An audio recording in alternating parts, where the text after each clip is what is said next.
নেহা, তুই এটা কেন করলি? হ্যাঁ করেছি আমার স্বার্থের জন্য। তুই তো জানতি না আমি রায়হানকে পছন্দ করতাম, তাহলে তুই আমাকে ভুল বুঝিয়ে কেন তুই নিজের করে নিল ওকে? আমারও রায়হানকে ভালো লাগে, আর তোর যদি মন চায় তাহলে তুই রায়হানকে সবকিছু বলে দিতে পারিস। না, তাহলে এখানে কেন আসছিস?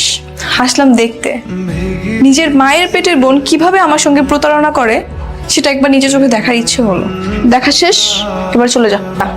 আমি আশা করবো তোর এই পরিচয় নিয়ে কখনো রায়হানের সামনে আসবি না। তুমি আবারও বলতেছি, তুই কাজটা একদমই ঠিক করিস নি আমার সাথে।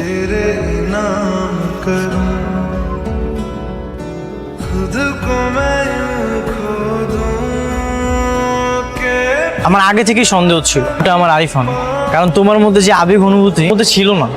তুমি তো জানো আমি তোমাকে অনেক ভালোবাসি, তাই কেন তুমি তোমার বোনের কাছে রেখে আসতে চেয়েছিলে আমাকে? আমি ভেবেছিলাম আমি কিছুই বুঝতে পারবো না। একটা কথা কি জানো, মিল থাকলেই হয়, মনেরও মিল থাকতে।